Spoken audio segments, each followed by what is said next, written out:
Hello friends, आज की ताजा खबरों में आप सभी का स्वागत है। झारखंड की तमाम छोटी बड़ी खबर इस वीडियो में देखने को मिलेगी। सबसे पहले बड़ी खबर, झारखंड में नहीं होगा संपूर्ण लॉकडाउन। एक बड़ी खबर की झारखंड में संपूर्ण लॉकडाउन नहीं लगेगा। वित्त मंत्री रामेश्वर उरांव ने रविवार को ये बातें कही है। मंत्री रामेश्वर उरांव ने कहा है कि राज्य में संपूर्ण लॉकडाउन नहीं होगा। संपूर्ण लॉकडाउन से जिंदगी तो बच जाएगी, लेकिन जीविका खत्म हो जाएगी। जीवन और जीविका दोनों जरूरी है और प्रवासी मजदूर और बिहार की वजह से झारखंड में संक्रमितों का आंकड़ा बढ़ा है। राजधानी रांची में पत्रकारों से बात करते हुए डॉक्टर रामेश्वर उरांव ने कहा है कि जहां बहुत ज्यादा संक्रमित पाए जाएंगे वहां सख्ती बरती जाएगी और शहरी इलाकों में संक्रमण ज्यादा बढ़ रहा है और अधिकारी इस पर नजर बनाए हुए हैं। ज्यादा संक्रमण पाए जाएंगे वहां अधिकारी विचार कर सख्ती बरतेंगे। इसी के साथ ही अगली बड़ी खबर, विद्यालय में नामांकन का जिम्मा डीओ और डीएससी को। राज्य के जिला शिक्षा पदाधिकारी और जिला शिक्षा अधीक्षक स्कूल में छात्र छात्राओं का नामांकन सुनिश्चित कराएंगे। उन्हें तय करना होगा कि कोरोना संक्रमण और लॉकडाउन की वजह से बंद पड़े स्कूल में बच्चों का ड्रॉप आउट ना हो और ना ही पढ़ाई छूटे। और बता दें कि इसके लिए सभी बच्चों का नामांकन सुनिश्चित कराना होगा। और स्कूली शिक्षा और साक्षरता विभाग के सचिव राहुल शर्मा ने इसके लिए सभी क्षेत्रीय शिक्षा उप निदेशक को निर्देश दिए हैं। आरडीडीई को निर्देश दिया गया है कि वे डीएससी और डीएसआई के माध्यम से यह काम सुनिश्चित कराए और जिला स्तर पर स्कूलों में सरकार के निर्देशों और सोशल डिस्टेंस का पालन करते हुए नामांकन सुनिश्चित किया जाएगा। इसी के साथ ही अगली बड़ी खबर, कोविड मरीज मोबाइल पर परिजनों से कर सकेंगे बात। आपको बता दें कि केंद्र सरकार ने सभी राज्यों और केंद्र शासित प्रदेशों से कहा है कि अस्पताल में भर्ती कोरोना वायरस संक्रमितों को स्मार्टफोन और टैबलेट के इस्तेमाल की इजाजत दी जाए ताकि वे अपने परिवार और मित्रों से वीडियो कॉन्फ्रेंसिंग कर बात कर सके। इससे मरीजों को मानसिक तौर पर मदद मिलेगी। इस बाबत आधिकारिक आदेश जारी कर दिए गए हैं। इसी के साथ ही अगली बड़ी खबर, मौसम विभाग से झारखंड में कल जोरदार होगी बारिश। रक्षाबंधन के दिन भी बारिश की अलर्ट। बता दें कि झारखंड में 4 अगस्त से जोरदार बारिश होगी और बंगाल की खाड़ी में कम दबाव का क्षेत्र बन रहा है। इसके कारण 4 और 5 अगस्त को पूरे राज्य में जमकर बारिश होगी और भारी बारिश के साथ वज्रपात की भी आशंका मौसम विभाग ने जताई है। साथ ही आज हल्के माध्यम दर्जे की बारिश होने का असर है। इसके अलावा वज्रपात की भी संभावना बनी हुई है। बता दी इस बार रक्षाबंधन पर बारिश दखल डाल सकती है। इसी के साथ ही अगली बड़ी खबर, झारखंड कोरोना अपडेट्स, मिले 371 नए मरीज, 3 और की मौत। झारखंड में कोरोना की जांच में तेजी आने के बाद राज्य में नए मरीजों की संख्या बढ़ गई है और बता दें कि रविवार को 371 नए मरीज की पहचान की गई है और 3 और मरीज की मौत हो गई है। और मिले मरीजों में से बोकारो से 9, धनबाद से 7, जमशेदपुर से 12, गढ़वा से 2, गिरिडीह से 20, हजारीबाग से 11, कोडरमा से 56, लातेहार से 16, लोहरदगा से 16 और पाकुड़ से 4, रामगढ़ से 8, रांची से 123, साहिबगंज से 6, सरायकेला से 6, सिमडेगा से 31 और पश्चिमी सिंहभूम से 6 नए मरीज की पहचान की गई है। इसके साथ ही स्वस्थ होने वाले मरीजों की संख्या 4513 है, जबकि कुल मरीजों की संख्या राज्य भर में 12559 हो गई है और अब तक कोरोना से मरने वालों की संख्या 148 हो गई है। साथ ही झारखंड के मुख्यमंत्री हेमंत सोरेन के आवास में कोरोना का व्यापक प्रभाव पड़ना फिर से शुरू हो गया है। झारखंड सशस्त्र पुलिस के 12 सुरक्षा कर्मी समेत 16 कर्मी कोरोना संक्रमित पाए गए हैं। इसी के साथ ही अगली बड़ी खबर, मैट्रिक इंटर के टॉपरों की कॉपियों की हो रही स्क्रूटनी। मैट्रिक इंटरमीडिएट परीक्षा के टॉप 20 विद्यार्थियों की कॉपियों की स्क्रूटनी की जा रही है और मैट्रिक की परीक्षार्थियों की कॉपी की स्क्रूटनी अंतिम चरणों में है और इंटर के तीनों संकायों के टॉपरों की कॉपियों की स्क्रूटनी इस सप्ताह पूरी हो जाएगी। इसके बाद जैक अगस्त में मैट्रिक इंटर के टॉपरों के नाम घोषित करेगा।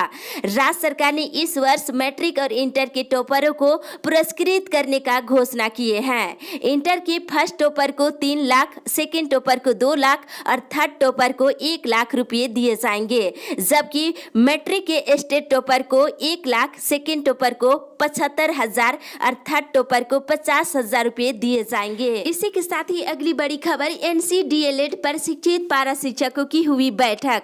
बताते चले कि पारा शिक्षक संतोष प्रजापति के आवास पर रविवार को कोरोना काल को लेकर सोशल डिस्टेंस का पालन करते हुए पलामू प्रमंडलीय पारा शिक्षक संघ की बैठक हुआ है और सभी सदस्यों ने इसमें निर्णय लिए हैं कि झारखंड के सभी जिला के एनसी पारा शिक्षकों और छतरपुर नौडिहा के अवैध बहाली के नाम पर रोके गए मानदेय को लेकर 450 पारा शिक्षक 4 अगस्त को अपने अपने प्रमंडल में बैठक आयोजित करेंगे। साथ ही 6 अगस्त को रांची में मुख्यमंत्री, शिक्षा मंत्री और राज्यपाल और शिक्षा परियोजना के निदेशक और मानव अधिकार आयोग कार्यालय में ज्ञापन सौंपकर इच्छा मृत्यु का मांग करने का निर्णय लिया है। साथ ही मौके पर पारा शिक्षक संघ के राजेश मिश्रा ने कहा है कि 15 दिनों के अंदर मानदेय का भुगतान नहीं किया गया तो 15 अगस्त को रांची में हजारों पारा शिक्षक द्वारा आत्मदाह करने का कार्य किया जाएगा। इसी के साथ ही अगली बड़ी खबर, मुख्यमंत्री को 4 सूत्री मांग पत्र सौंपने का निर्णय। बसों के परिचालन को लेकर एसोसिएशन के द्वारा 4 सूत्री मांग पत्र मुख्यमंत्री हेमंत सोरेन को सौंपने का निर्णय लिए हैं। मौके पर उन्होंने कहा है कि बस परिचालन नहीं होने से आवागमन के साथ ही बस मालिक को काफी परेशानियों का सामना करना पड़ रहा है और सर्वसम्मति से कोविड-19 को लेकर दिए गए निर्देश अनुसार बस परिचालन तुरंत चालू करवाया जाए ताकि आम लोग सहित बस मालिक राहत की सांस ले सके और बस का रोड टैक्स 2020 से अब तक माफ किया जाए। जो व्यक्ति टैक्स भर चुके हैं उनकी अवधि का विस्तार कराया जाए और बसों के इंश्योरेंस की अवधि को विस्तार करवाया जाए। इसी के साथ ही अगली बड़ी खबर, किसानों के बीच 486 करोड़ मत्स्य बीज का होगा वितरण। मत्स्य विभाग इस वर्ष 486 करोड़ मत्स्य बीज का उत्पादन करेगा। विभागीय परिक्षेत्रों में 25 और निजी क्षेत्रों के तालाबों में 461 करोड़ मत्स्य बीज का उत्पादन होगा। इसमें से 20 करोड़ बीज 10,000 प्रति लाख की दर से बेचा जाएगा, से 2 करोड़ रुपए राजस्व मिलेगा और शेष 5 करोड़ मत्स्य बीज वैसे मत्स्य पालकों को दिए जाएंगे जो मत्स्य बीज नगद खरीदेंगे। जो मत्स्य पालक 80,000 बीज खरीदेंगे उन्हें 20,000 बीज 7% अनुदान पर दिया जाएगा। इसी के साथ ही अगली बड़ी खबर, पंचायत सचिव के 3,000 पदों पर नहीं हो सकी नियुक्ति। झारखंड में 3 वर्षों से पंचायत सचिव की बहाली नहीं हो सकी है। झारखंड कर्मचारी चयन आयोग 2017 में 3,088 पद पर नियुक्ति को लेकर परीक्षा प्रक्रिया आरंभ किए थे और सभी तरह की परीक्षाएं समाप्त हो गई है, लेकिन अभी तक नियुक्ति नहीं हो सकी है और 11 महीने पहले ही 5,000 अभ्यर्थियों की नियुक्ति को लेकर सारी प्रक्रिया जो है पूरी कर ली गई है, लेकिन अभी तक इन्हें अपनी नियुक्ति का इंतजार है। अभ्यर्थियों ने कहा है कि आयोग नियोजन नीति के मामले के कोर्ट में लंबित होने का बहाना बनाकर पंचायत सचिव की बहाली की अंतिम मेधा सूची जारी नहीं कर रही है और साथ ही इन अभ्यर्थियों की पीड़ा के बाद अब इनके समर्थन में विधायक और नेता भी सामने आने लगे हैं।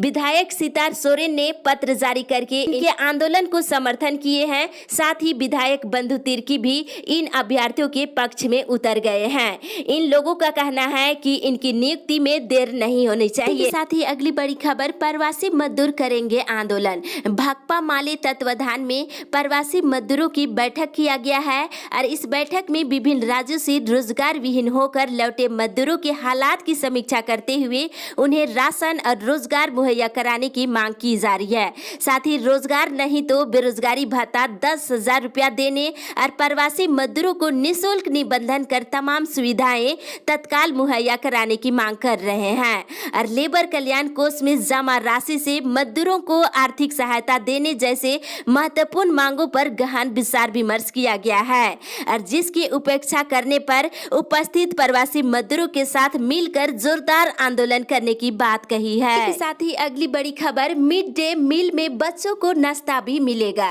राष्ट्रीय नई शिक्षा नीति में मध्याह्न भोजन के साथ सरकारी और सहायता प्राप्त स्कूल में बच्चों को नाश्ता मुहैया कराने का प्रावधान रखने का भी प्रस्ताव है। पिछले दिन केंद्रीय मंत्रिमंडल के द्वारा मंजूर की गई है कि नई शिक्षा नीति में कहा गया है कि सुबह के समय पोषक नाश्ता मिलना पढ़ाई में लाभकारी हो सकता है। अब बच्चों को मध्याह्न भोजन के साथ साथ नाश्ता भी दिया जाएगा। इसी के साथ ही अगली बड़ी खबर, कोरोना काल में गरीबों पर सितम, शिकायत करने पर राशन कार्ड रद्द। एक बड़ी खबर की झारखंड में भले ही सरकार बदल गई हो लेकिन अफसरशाही अभी भी नहीं बदले हैं और इसका खामियाजा गरीबों को भुगतना पड़ रहा है। राज्य के गरीबों का कहना है कि कोरोना काल में जब राशन वितरण की धांधली को लेकर आवाज उठाया तो उनका राशन कार्ड रद्द कर दिया गया है और अभी अधिकारियों से गुहार लगा रहे हैं, लेकिन कोई भी सुनने को तैयार नहीं है। पदाधिकारियों का कहना है कि उन्हें इस बात की कोई जानकारी नहीं है। सवाल ये है कि जब अधिकारियों को मालूम ही नहीं था तो आखिरकार उनका राशन कार्ड क्यों और कैसे रद्द कर दिया गया।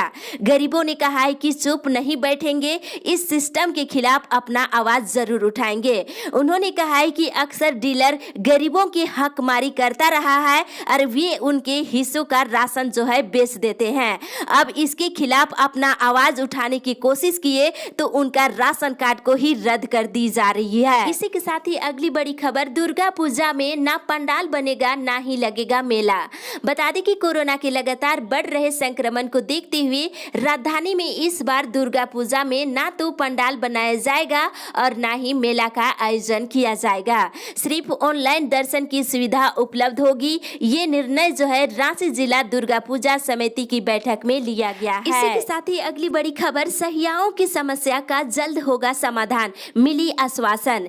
सकुलिया प्रखंड की जमुआ पंचायत में सहियाओं ने विधायक समीर महंती का भव्य स्वागत किए हैं और सहियाओं ने विधायक के समक्ष अपनी विभिन्न मांगों को रखे हैं और सहियाओं की समस्या से अवगत होकर विधायक ने आश्वासन दिया है कि उनकी समस्याओं का जल्द समाधान किया जाएगा और उनकी मांगों को सरकार से संबंधित पदाधिकारी से अवगत कराकर जल्द पूरा करने की दिशा में पहल करेंगे। विधायक ने इस कोरोना काल में सहियाओं के द्वारा किए जा रहे कार्यों का सराहना किए हैं और हर संभव सहयोग करने का भरोसा दिया है। इसी के साथ ही अगली बड़ी खबर, आने लगी प्रधानमंत्री किसान सम्मान निधि की दूसरी किस्त।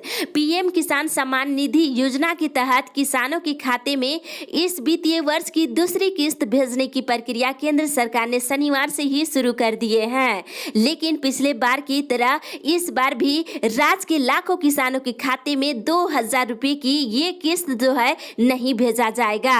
वजह यह है कि राज्य के लाखों किसानों का रजिस्ट्रेशन अब तक नहीं हो सका है और बता दें कि पिछली किस्त राज्य के करीब 17 लाख किसानों तक पहुंची थी और इस बार इसमें मामूली इजाफा होने की संभावना है।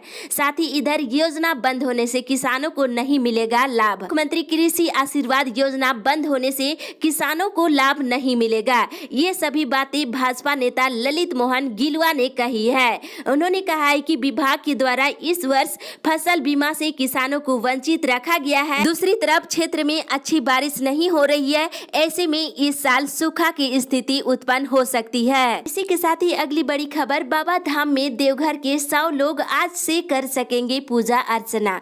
पूर्णिमा पर बाबा बैद्यनाथ मंदिर में देवघर शहर में रहने वाले 100 लोगों को प्रवेश की अनुमति मिलेगी। गृह और कारा आपदा प्रबंधन विभाग ने देवघर डीसी को इस आशय का पत्र भेजकर जरूरी कदम उठाने के लिए निर्देश दिए हैं और दर्शन की अनुमति पाए भक्तों के लिए मास्क पहनना जरूरी होगा और उन्हें सैनिटाइजेशन की प्रक्रिया से भी गुजरना होगा। इसी के साथ ही अगली बड़ी खबर, झारखंड में बेरोजगारी दर घटकर कोरोना पूर्व स्तर पर पहुंची। बता दें कि कोरोना काल में छूटे लोगों को काम धंधे लगभग बहाल हो गए हैं और आर्थिक विश्लेषण की जाने माने think tank centre for monitoring of India economy की ताजा आंकड़े यही बता रहे हैं। राज्य में बेरोजगारी घटकर कोरोना पूर्व स्तर तक पहुंच गई है और जुलाई की बेरोजगारी दर की आंकड़े मार्च की बेरोजगारी दर के करीब आ गया है और जुलाई में बेरोजगारी दर 8.8 दिखाया जा रहा है। और झारखंड में बेरोजगारी घटने का सबसे प्रमुख कारण माना जा रहा है कृषि कार्य में काफी लोगों की भागीदारी होना। और साथ ही दूसरी तरफ बता दें, लोगों का कहना है कि राज्य में बेरोजगारी की दर बढ़ गई है और सरकार गलत आंकड़ा जारी कर लोगों को गुमराह कर रही है। राज्य में काम नहीं मिलने से दूसरे राज्य जाने को लोग विवश हो रहे हैं। इसी के साथ ही अगली बड़ी खबर, अगस्त में कई त्योहार संपूर्ण लॉकडाउन से सहमे झारखंड के व्यापारी। झारखंड में कोरोना संक्रमण के मामले लगातार बढ़ते जा रहे हैं। ऐसे में राज्य सरकार रक्षाबंधन के बाद संपूर्ण लॉकडाउन करने पर विचार कर रही है। बताया जा रहा है कि लॉकडाउन के लिए उच्च स्तरीय बैठक पर विचार चल रही है, मगर इस खबर से व्यापारी परेशान हैं। अगस्त का महीना महीना त्योहारों से भरा हुआ है। इसमें कृष्ण जन्माष्टमी से लेकर के तीज तक है और तीज पर महिलाएं जमकर कपड़ों की खरीदारी करते हैं। ऐसे में व्यापारियों को उम्मीद थी कि पिछले लॉकडाउन में सुस्त हुए व्यापार फिर से तेज होगी। अगर फिर से लॉकडाउन कर दिया गया तो व्यापारियों की कमर टूट जाएगी और इससे केवल कपड़ा व्यापार पर ही नहीं बल्कि पूरे बाजार पर बड़ा असर पड़ेगा। पहले की लॉकडाउन की मार से व्यापारी अभी तक नहीं निकल पाए हैं। ऐसे में फिर से लॉकडाउन हुआ तो व्यापारियों पर भारी पड़ सकता है। इसके साथ ही अगली बड़ी खबर, इग्नू में आवेदन 16 अगस्त तक। इग्नू ने जुलाई 2020 सत्र के लिए नामांकन और री रजिस्ट्रेशन की प्रक्रिया को आगे बढ़ा दिया है। अब 16 अगस्त 2020 तक आवेदन लिया जाएगा। ऐसे में जो अभ्यर्थी आवेदन अभी तक नहीं किए हैं उन्हें एक मौका मिलेगा। वे इग्नू की आधिकारिक वेबसाइट पर जाकर आवेदन कर सकते हैं। इसी के साथ ही अगली बड़ी खबर, लिपिकों का किया गया स्थानांतरण और पदस्थापन। चाईबासा जिले से बड़ी खबर, जिला संभागनालय में कई लिपिकों का स्थानांतरण और पदस्थापन किया गया है। इससे डीआरडीए और विकास शाखा में हड़कंप मच गया है। नए डीडीसी संदीप बख्शी के आने के बाद विकास शाखा में स्थित 4 पद पर सहायकों का पदस्थापन कर दिया गया है। इसी के साथ ही अगली बड़ी खबर, चलते चलते आपको बता दें कि 16 से आंदोलन करने की तैयारी। झारखंड राज्य सहकारी बैंक कर्मचारी संघ अपनी मांगों को लेकर 15 अगस्त के बाद से आंदोलन करने की तैयारी में है। साथ ही इधर 5 अगस्त से बेमियादी हड़ताल पर जाएंगे चिकित्सक कर्मी। झारखंड अनुबंध पारा चिकित्सक कर्मी संघ अपने मांगों को लेकर 5 अगस्त से बेमियादी हड़ताल पर जाएंगे। साथ ही इधर सप्ताह में 3 दिन बंद रहेगी दुकानें। बता दें, बंदगांव बाजार की दुकानें सप्ताह में 3 दिन मंगलवार, बुधवार, गुरुवार को दुकानें बंद रहेगी। सिर्फ आवश्यक दुकान ही खुलेगी। इस अपडेट में बस इतना ही। आगे की खबर के लिए आप हमारे साथ बने रहे।